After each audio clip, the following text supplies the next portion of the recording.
Welcome back to Endless Diary Tales channel. Before we dive into today's video, hit that like button and subscribe if you haven't already. Thanks everyone. As I approached my fiancée Jessie's apartment complex, I spotted her walking with a college student, both laughing and chatting as he carried shopping bags from the supermarket. They hadn't noticed me until they got closer. Jessie, momentarily stunned, quickly composed herself, maintaining a cool distance from the young man. Surprised, she asked me, "Chase, what brings you here?" Holding up my phone, I replied, "Grandpa sent me to spend some quality time with you." The student, curious, finally blurted out, "And you are?" I glanced at him before calmly stating, "I'm Jessie's fiancé." The student froze for a second, then forced a smile and scratched his head awkwardly. I had no idea Jessie was engaged. He then turned to Jessie. "Why didn't you mention him before?" Before he could continue, Jessie frowned at me and asked, "Which hotel are you staying at? It's hard to get a ride tonight." I laughed. "Remember, this apartment has several rooms. Plus, my fiancé helped you find this place. Why wouldn't I stay here? I even contacted the landlord for an extra key." I pulled my suitcase into the elevator with Jessie, and the student quietly following. Reaching the upper floor, the student unlocked the apartment door, and I wheeled my suitcase into the living room. Sitting directly on the couch, I looked at them both and asked, "Earlier outside, I didn't get to ask who you are and how you can live in my fiancé's house?" Jessie quickly replied before the student could. "This is Tyler, a junior from my department. He didn't have a place to stay, so I thought it would be fine since we both came from abroad and there are many spare rooms." Hearing her explanation, I couldn't help but laugh dryly. "So you two are living together now?" Tyler, standing by the entrance, hurriedly denied. No, it's not like that. I'm just crashing here for a bit because it's tough finding a place abroad." I looked at his expensive watch and remarked, "That watch could cover half a year's rent." Immediately, Tyler's face turned red and he stammered, "I'll start looking for a place tomorrow and move out as soon as I find one. Please don't be upset." At this point, Jessie raised her voice, something she rarely did. "Chase, don't be so sensitive." I chuckled bitterly. "Sensitive? Jessie, you're living with another man without your fiancé knowing. Do you want him to be seen as the third wheel or me?" Jessie was speechless. I sighed. "All right, it's late now and I'm not unreasonable. If it's just a school-related help, as you mentioned, then like you said, he should find his place quickly." After showering and settling in, I opened the bedroom door to find them in the kitchen. Tyler was feeding Jessie something he picked up with chopsticks, and she was chopping vegetables. "Does it taste good?" he asked. "Very," she replied, standing at the door. I watched them, their aprons close, their glances seeming. I was trying to extend an unspoken bond. Hearing my voice, they quickly separated, their faces flushing under my gaze as if hiding a forbidden love. "Later, we'll video call Grandpa. He's going into surgery tomorrow," Jessie said. I had been working nonstop for over 3 months to make it abroad before Grandpa's surgery. The doctor said his chances weren't great. "If Grandpa has any last wishes, I'll do my best to fulfill them before the surgery," I said. I knew he was eager for me to marry soon, and Jessie was his preferred choice. He always said that only the children born to us could truly continue the family legacy. Initially, I had planned to register our marriage during this trip abroad and then send the photos to Grandpa, but seeing Jessie's current situation made the idea utterly repulsive. After dinner, we retreated to our room to discuss matters. "Jessie, you need to sort things out with your friend. I don't want any complications during the call with Grandpa. This conversation could determine whether I take full control of the family corporation. I must secure Grandpa's shares," I stated firmly. "Chase, Tyler and I aren't in any kind of romantic relationship. Please don't misunderstand." Jessie's voice was softer now, unlike when I had just arrived. Women have an innate ability to feign innocence, but I brushed her off and continued. "By the way, I bought that antique painting you always wanted, and I also have an invitation to Mr. Tom's private art exhibition. Meeting him could be a priceless opportunity for artists like you. If he recognizes you, becoming an international artist could happen overnight. This was my condition for him to collaborate with me for Grandpa's benefit." "When will we call Grandpa?" Jessie asked. We had been on a video call across countries for half an hour, and it seemed Grandpa was about to enter the surgery room. After we hung up, Jessie didn't let go of my hand. I was reviewing the transfer documents Grandpa had sent me while gently brushing her hand away, but she held on tighter. "Chase, I'm really glad you came," she said, resting her head against my chest and rubbing it softly. If this had been before her trip abroad, I might have been moved, as we had grown up together. Jessie had always been beautiful, and I was the only one close to her. However, she had always been cold towards me, and now I couldn't understand her motives, especially after seeing her blush in front of Tyler. Had I not witnessed that, I might have overlooked it, but with the wedding looming and her causing this scene, she was clearly not playing it smart. I felt no emotion as I ordered her out of the bedroom. Since landing, I hadn't had a proper rest. "Don't disturb my sleep," I warned. The next morning, I was awakened by a dog barking. Rubbing my eyes, I opened the bedroom door to find Tyler in sportswear with a golden retriever named Rich. I hadn't noticed a dog in the house yesterday. "Good morning, Chase," Tyler greeted me as he clipped on Rich's leash. "We're going out for a morning jog and I'll look for a place later today," he said with a smile as if yesterday's awkwardness had never happened. He told Rich, "Ever good boy, let's go for a run," then turned back to the kitchen where Jessie was preparing breakfast. "Come on, hurry up, say goodbye to our mom," he called out, patting Rich's head and smiling at Jessie before heading out. I cleared my throat. "Well, finally the two-faced antics are obvious," Jessie said. Nothing, just offered me a forced smile. That afternoon, Jessie took me to an American restaurant. As soon as we sat down, we encountered a couple, both of whom were Jessie's classmates from America. The American woman greeted Jessie. "An American? Jessie, you had a date. So why was Tyler posting about looking for a place on social media? Were you two arguing?" Jessie frowned and denied it, but the woman, as if defending Tyler, continued. "So the man you're dating now is pursuing you? He doesn't know about you and Tyler being a couple." The American man beside her also chimed in. "It's embarrassing for a man to pursue someone who's already taken." Finally, Jessie responded. "An American? It's not what you think. It's a bit complicated. Please, no more nonsense."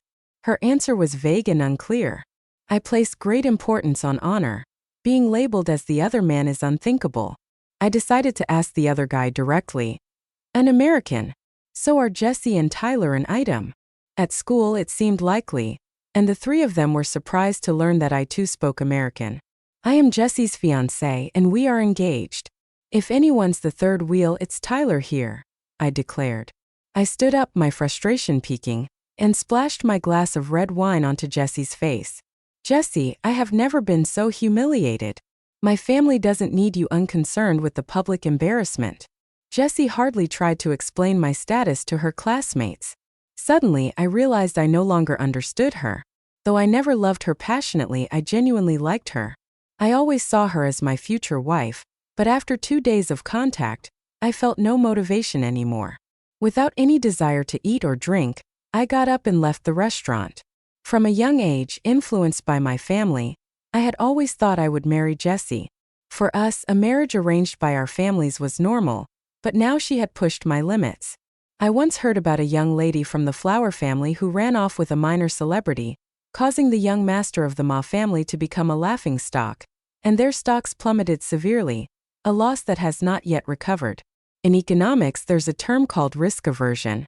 Although I had invested significantly in this relationship, after reassessing the risks and the unequal value of our future marriage, I could definitely find a safer bet. The shares I just secured in the corporation could not afford any mishaps. Moreover, Jessie and I were not even considered a marriage of equals solely because her grandmother was a former lover of my grandfather. Grandfather was a playboy in his youth. After she left him to marry a regular school teacher, he regretted it deeply upon her death and could only make amends by taking care of her descendants. Jessie closely resembled her grandmother and even inherited her artistic talent. So, despite the Jessie family being just ordinary civil servants, my grandfather gave them the utmost respect and declared ours a marriage befitting the family. I planned to pack my bags and move to a hotel, but perhaps because I had been too busy and suddenly relaxed, not to mention unaccustomed to the climate, I felt dizzy. I went to the bedroom to rest and unexpectedly fell asleep. The apartment was quiet until evening when I faintly heard a male and female voice at the door. Jessie opened the bedroom door and said, Chase, I went looking for a place for Tyler this afternoon but couldn't find anything suitable. Do we have any fever medicine here? I think I'm getting sick. Before Jesse could respond, a scream from the living room startled us.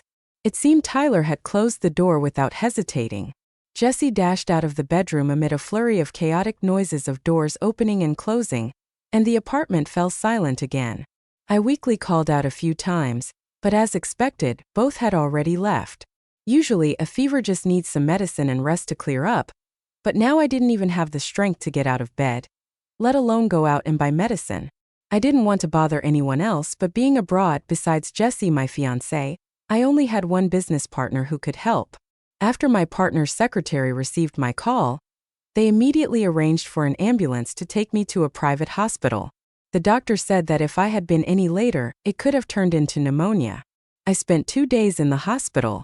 Jesse only called once, but I was undergoing tests and couldn't answer. On the third afternoon, I was discharged, and my partner's driver took me back to the apartment.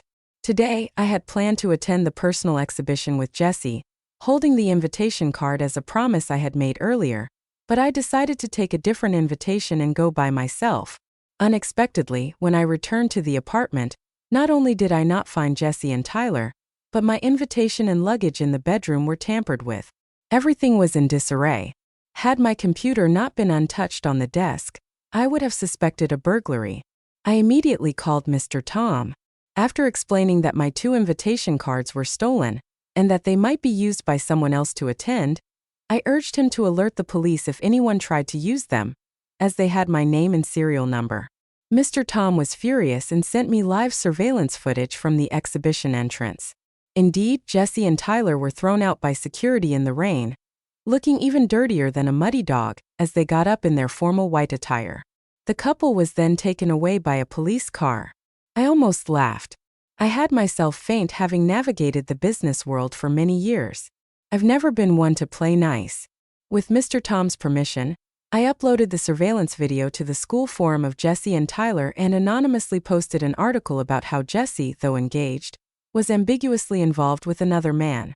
I believe their lives at school would be quite interesting from then on. After meeting with Mr. Tom, I returned home. The surgery for my grandfather was not very successful, and he was moved to intensive care, where he remained unresponsive for several days. As soon as I landed, I received a call from my father informing me that my grandfather had passed away from cardiac arrest a few hours earlier. My emotions were stable, even somewhat relieved. For most of his later life, my grandfather had wanted descendants carrying his and my grandmother's bloodline, but people often don't get what they desperately want. In his youth, my grandfather was promiscuous and carelessly married my grandmother, who didn't easily tolerate his ways.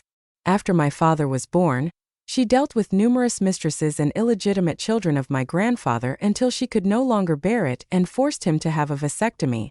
As for my father, he was hopelessly in love with my mother, who only had me before she passed away. Thus, our family lineage dwindled to just me. However, before I proved my business acumen, my grandfather only saw me as a tool to continue the bloodline. My father didn't want to take over the company, so I pushed myself to bring billions in profit during university before finally earning my grandfather's recognition and a share of his power. It's ironic that I should be the rightful heir, yet I suffered under the shadow of his past lovers. After the funeral, a private detective informed me that Jesse and Tyler had finally slept together. Perhaps Tyler's attempt to seduce a wealthy older woman had failed, but he ended up choosing Jesse, who wasn't entirely opposed to the idea. They thought that studying abroad, even if scandalous, wouldn't matter as long as they returned with degrees. At the Jesse family mansion, when I requested the cancellation of the engagement, Jesse's mother was as defiant as ever. I signaled my assistant to hand her the annulment agreement. The dowry the Jesse family had given at the engagement, called the dowry but really just some gold-plated jewelry, was also on the table. My grandfather had been eager to marry into the Jesse family back then, saying no dowry was necessary, just a few casual gifts. So I received this box of fake gold jewelry. I hoped Mrs. Anna would sign the annulment agreement. The gifts exchanged at the engagement would be returned according to the original list, my assistant explained. Chase, who do you think you are? The Jesse family isn't afraid of you. The old marriage contract set by your grandfather can't just be canceled because you want it to be. Mrs. Anna snatched from the table. I tore up the annulment agreement. I calmly signaled my assistant to hand them another set of documents and continued. Here is evidence of Jesse's infidelity, including intimate photos with that man, their chat messages, room rental records, and the school's disciplinary notice for causing public scandal. All of this is sufficient to prove that Jesse is no longer suitable to continue in this engagement. Mrs. Anna's face turned crimson immediately, but she still tried to appear resolute, arguing, "What's wrong with having a close friend of the opposite sex? Why make such a big deal out of it?" Professor Liu, who usually maintained a calm demeanor, could no longer keep his composure and attempted to defend the situation. "It's just a misunderstanding. Jesse was received by that man," he argued. I smirked and my assistant added, "We hope that both families can resolve this matter peacefully. Let's not let this turn uglier. Of course, if the Jesse family does not wish to cooperate, we are not afraid to take legal action." Mrs. Anna fell silent for a few seconds but continued to challenge us with a lack of confidence. "How dare you defy your elders? Where are your manners?" I relaxed back into the sofa, legs crossed, offering an unfriendly smile and said nothing further, letting their anger simmer. "We have been very patient in negotiating with you, and this is your only chance. If you do not agree, expect to see us in court." My assistant, glancing at his watch, showed impatience and urged, "Let's move on, please." Professor Liu quickly intervened, saying he always valued his reputation. If this goes to court, his image at the university will be destroyed. Ignoring Mrs. Anna's shouts, he quickly signed the annulment agreement. Now I truly felt in control of my life. The rest I left to my lawyers and assistant. We had already stopped the bank cards of Jesse's parents, and we claimed all VIP benefits as well as the villa the Jesse family was living in, which had been supported by our family for the past 22 years. They had treated the property we gave as their own, which made it easy for them to sign the agreement, but their foolishness saved me a lot of trouble. Jessie had returned to the country. I heard she sold all her designer goods to buy a plane ticket. Now Miss Anna was at the company's gates, crying and causing a scene. Truly crazy, my assistant complained to me. "All right, have security remove her. If that fails, call the police. I have too many contracts to review." In novels, tyrannical CEOs always seem to have time for romance, but in reality, they are 24-hour work machines. Despite making a lot of money, I no longer care about Jesse or the Jesse family. In fact, if not for my grandfather's love story with Jesse's grandmother, a rich young master and a modest flower, the Jesse family would never have reached the upper class. But there are always those who do not know their limits and cause trouble for me as I returned to pick up. Just as I walked in, I saw Jessie sitting in the living room talking to my stepmother, who looked at her sympathetically. Yes, even though my father loved my mother deeply until the day he died, he couldn't bear the crisis enough to prevent himself from straying and being manipulated into creating a stepbrother for me. "I chose a clean background wife for him," my stepmother explained as she took my hand warmly. "Jessie came specifically to clear up everything. She says there was just a misunderstanding. They were just ordinary classmates." My stepmother said nothing more but added, "It's normal for a woman to have a close male friend. You can't push people to desperation over a little turbulence." I pulled my hand away and said, "Aunt, if you don't know the truth, please don't make assumptions. I'm not afraid to find another wife for my father." My stepmother's expression changed slightly upon hearing my stern words. She bowed her head and said nothing more. Jessie, sitting on the sofa, broke the silence with a gentle voice. "Chase, I know I was wrong. Can you give me a chance to make things right?" I glared at her and responded, "I've already given you at least 20 chances over the years. There are many suitable partners out there. Finding a marriage partner with a sense of commitment would be better than someone who doesn't respect their fiancé and has unstable feelings. The old story of tragic love under the moonlight. Let's end it right from the start." Jessie's face turned pale, and she opened her mouth but found no words. I turned and walked towards my office. Suddenly, Jessie raised her voice. "Chase, I always felt this arranged engagement was why I resisted and distanced myself. I didn't want to compromise, but now I admit defeat." Her eyes welled up with tears, her voice choked. "I don't want to lose you. I regret it all. Coldly, I replied, "Oh, you're sick." Then I shut my office door and instructed security to remove any unrelated individuals from the villa. Time passed and things became peaceful. I thought I would never have to deal with Jesse's family again, but unexpectedly, they caused a major incident. Jesse's mother posted a video on a short video platform where she tearfully stated that her daughter acknowledged her mistakes and begged for her son-in-law's forgiveness. The camera then panned to Jesse sitting and crying by the roadside under the rain with a caption that read, "22 years of childhood friendship, how could it end like this? My daughter is too outstanding, hence pursued by many. It's not her fault." This video portrayed Jesse as being cruelly abandoned.